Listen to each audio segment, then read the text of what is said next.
अस्सलाम वालेकुम जी, मैं हूं रशीद बलोच। इस वक्त आप दरून टीवी देख रहे हैं। आज 3 मौजू हैं, उस पर बात करते हैं। सेनेट के इंतखाबात कल होने जा रहे हैं। उसमें मुमकिन तौर पर 3 जो उम्मीदवार हैं, कौन कामयाब हो सकते हैं, किन पार्टियों के दरमियान अलायंस हुई है। और कल वज़ीर आला बलूचिस्तान BMC गए, वहाँ पे कुछ अहकामात दिए थे, उस पर क्या अमल दरामद होना मुमकिन है। और इसके अलावा काबीना क्यों नहीं बन पा रहा अभी तक बलूचिस्तान का, उसकी वजूहत क्या हैं। तो आगे बढ़ने से कबल आपने हमें सब्सक्राइब करना है, घंटी का बटन भी दबाना है। अच्छा जी, सबसे पहले सेनेट पे। सेनेट के कल इंतखाबात हो रहे हैं, तो इस इंतखाबात में बहुत सारे उम्मीदवार हैं, आज़ाद भी हैं, पार्टियों की जानिब से भी हैं। लेकिन चूँकि 3 नशस्तें हैं इस वक्त और 3 नशस्तें ज़िमनी ज़रा के ये इंतखाबात हो रहे हैं। वो लोग जो सेनेटर थे उन्होंने सूबाई असम्बलियों, कौमी असम्बलियों में इलेक्शन फ़ाइट किया और कामयाब हो गए हैं। तो उनकी जगह ये जो नशस्तें खाली हो चुकी है, उनमें से पीपल पार्टी, नून लीग और आज़ाद उम्मीदवारों ने अब तक कागजात नामजदगी जमा करवा दी है। लेकिन कुछ दिन पहले जमीयत उलमा इस्लाम और पीपल पार्टी के दरमियान एक यूँ समझे एक मुआहदा हुआ है कि पीपल पार्टी बलूचिस्तान में ज़िमनी इंतखाबात में सेनेट में जमीयत उलमा इस्लाम को सपोर्ट करेगी और जमीयत उलमा इस्लाम चेयरमैन सेनेट के इंतखाबात में पीपल पार्टी को वोट करेगी। आज हमने मालूमात ली, जमीयत उलमा इस्लाम के अपने टिकट पे कोई शख्स ऐसा नहीं है जो जिन्होंने कागजात नामजदगी जमा करवा दी है। पीपल पार्टी की जानिब से मीर कुद्दुस बिजंजो ने कागजात नामजदगी जमा करा दी है और नून लीग की जानिब से मीर हैरब्यार डोमकी साहब ने। तो पता चला कि इन आज़ाद उम्मीदवारों में एक नाम है अब्दुल गैबीज़ी। वो चूँकि जमीयत उलमा इस्लाम से उनका ताल्लुक़ है काफ़ी टाइम से, तो वो हैं तो आज़ाद, लेकिन जमीयत की जानिब से वो टिकट होल्डर समझे जाएंगे, मतलब जमीयत उलमा इस्लाम का वो उम्मीदवार तस्वर किए जाएंगे। चूँकि 3 नशस्तें हैं, इसमें पीपल पार्टी ने साबिक़ वज़ीर आला मीर कुद्दुस बिजंजो को टिकट दी है, तो इसका मतलब है कि ज़ाहिर पीपल पार्टी का एक सेनेटर तो आना ही है, तो उसमें मीर कुद्दुस बिजंजो तकरीबन वो कामयाब होंगे। और दूसरा नंबर है नून लीग का। नून लीग की तरफ से हैरब्यार डोमकी साहब हैं, उनको भी नून लीग ने टिकट दी है, तो वो तकरीबन कन्फर्म इम्कानात ये हैं कि वो भी कन्फर्म है, वो भी कामयाब हो सकते हैं। और जमीयत की जानिब से शकूर गैबीज़ी साहब, वो जमीयत के वोट पड़ेंगे उसको, और पीपल पार्टी भी उनको सपोर्ट करेगी, नेशन पार्टी वगैरह वो भी। लेकिन ब्रेकिंग ख़बर ये है कि नेशन पार्टी पीपल पार्टी को वोट करेगी, ये इतलात हैं। तो इन 3 जमातों के एक एक सेनेटर आने के इम्कान ज़्यादा मौजूद हैं बाकियों के बनिस्बत। दूसरी बात यह कि अब तक काबीना बलूचिस्तान का क्यों नहीं बन रहा। पहले आपको याद होगा हमने एक वीडियो की थी, हमने कहा था कि ये जो सेनेट के सदारत के जो इंतखाबात होंगे सदर के, उसके बाद काबीना तश्कील दी जाएगी। लेकिन आसिफ अली जरदारी साहब सदर बन गए, इंतखाबात हो गए, मुकम्मल हो गए, सब कुछ फ़ाइनल हो गया, लेकिन उसके बावजूद बलूचिस्तान में काबीना तश्कील नहीं पा रही है।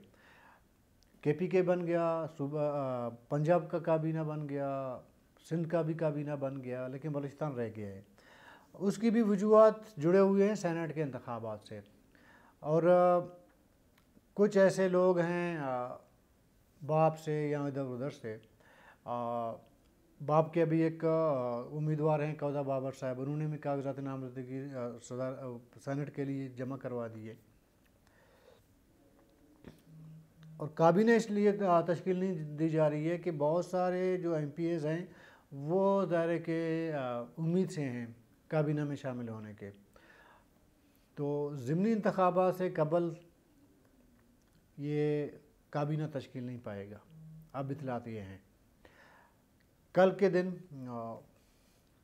जब सेनेट के इंतखाबात होंगे ज़िमनी, तो उसके बाद आधी काबीना, जो इतलात हैं कि आधी काबीना बनेगी, आधी काबीना रह जाएगी।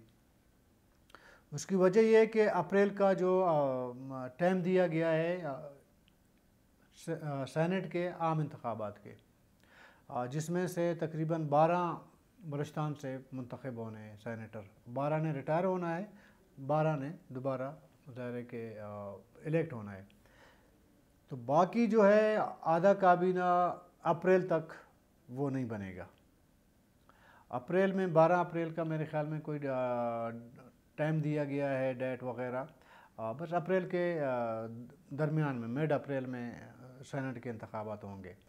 तो सेनेट के इंतखाबात के बाद ही फिर काबीना मुकम्मल किया जाएगा। अब इतलात ये आ रही है कुछ कल के बाद, कल के ज़िमनी इंतखाबात के बाद काबीना कुछ लोगों को लिया जाएगा काबीना में, और कुछ को जब आम इंतखाबात सेनेट के होंगे उसके बाद लिया जाएगा।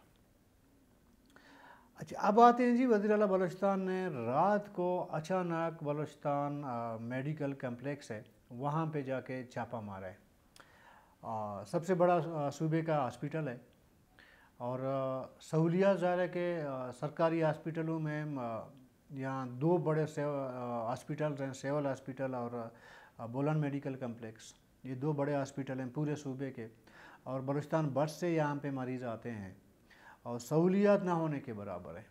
आपको याद होगा 8 अरब रुपया गुज़िश्ता दौरी हुकूमत में लैप्स हो गए थे। वज़ीर सेहत साहब थे आपके एहसान शाह साहब, और इस वक्त सूरत हाल ये है कि आप सिविल हॉस्पिटल चले जाएं, आप बोलन मेडिकल कम्प्लेक्स चले जाएं, या आप शेख ज़ैद हॉस्पिटल चले जाएं, मतलब जो सरकारी हॉस्पिटल हैं वहाँ पे एक सिरिंज तक नहीं मिलती मरीज़ों को। आम मरीज़ों को तो वैसे ही नहीं मिलती। ये जो ट्रामा सेंटर, ये एमरजेंसी है ना, वो यहाँ पे भी नहीं मिलती। ये जो दर्रा बोलान हुआ था कुछ दिन पहले, उसमें कुछ लोग ज़ख्मी होके आए थे। वो जो माशाल्लाह होटल कोलपुर के एरिया में, उनको एमरजेंसी में ट्रामा सेंटर दाखिल कर दिया गया। उस जैसे ही उनको दाखिल कर दिया गया तो उनके जो लोग उनको लेके आए थे, उनके अजीज़ व अकारिब, उनको बताया गया कि जी हमारे पास मेडिसिन अवेलेबल नहीं है। इवन के जो मरहम पट्टी की जाती है वो तक मुयसर नहीं थे, दस्तयाब नहीं थे हॉस्पिटल में। वो भी लोगों ने अपने जेब से जाके ख़रीद के लाया एमरजेंसी ट्रामा सेंटर के लिए। आप अंदाज़ा लगा लें अभी कि क्या सूरत हाल है। बहरहाल इस वज़ीर आला साहब ने पहला दौरा किया, दौरा नहीं समझे, एक चापा टाइप पे है ना, वो गए वहाँ पे बोलन मेडिकल कम्प्लेक्स। वहाँ पे कुछ लोग ऐसे दिख रहे थे वज़ीर आला के साथ साथ, वो लोग हैं जो बदनाम ज़माना थे, हैं बल्कि ना बदनाम ज़माना आप कह सकते हैं। हर हुकूमत में फिट भी होते हैं, गालियाँ भी देते हैं, और ब्लैक मेलिंग में एक नंबर पे हैं। वो जिसने वो वीडियो देखी है वज़ीर आला के साथ जो नॉन ऑफिशियल लोग खड़े थे ना, उनमें से वो एक बंदा और भी शामिल था। अभी ऐसे लोगों के साथ आप जाके हॉस्पिटलों में छापा मारोगे तो डेफिनेटली फ़ायदा उन ब्लैक मेलर्स का होगा।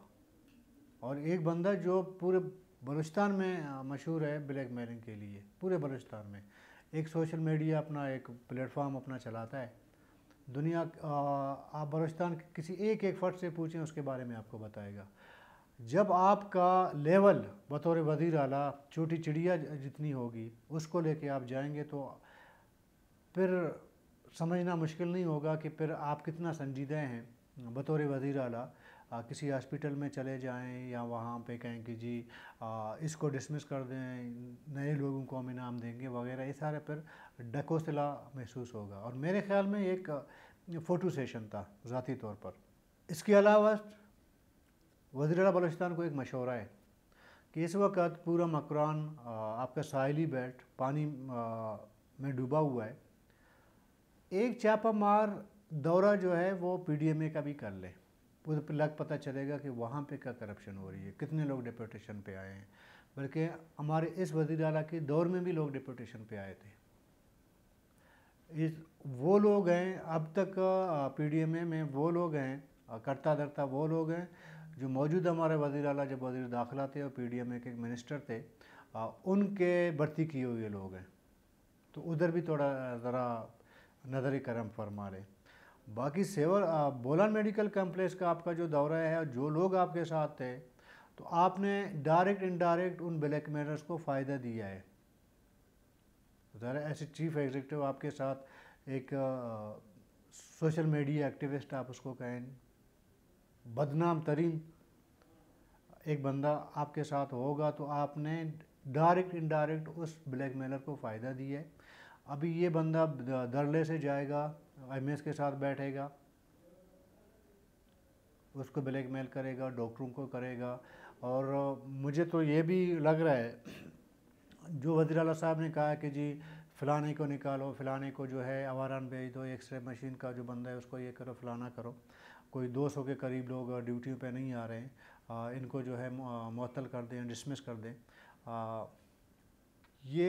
यही लोग इसी ब्लैक मेलर के पास जाएंगे, उन्होंने देख लिया ना सारा वीडियो, इसके पास जाएंगे, इसको ख़र्चा पानी दे के इसी वज़ीर आला से सिफारिश करवा के फिर जाके अपने घरों में बैठ जाएंगे और कोई पूछने वाला नहीं होगा। तो सिंसियरिटी का ये हाल है एक चीफ़ एग्जीक्यूटिव का, तो इससे ज़्यादा क्या कहा जा सकता है। तो कल तक के लिए इजाज़त दीजिए, अल्लाह हाफ़िज़।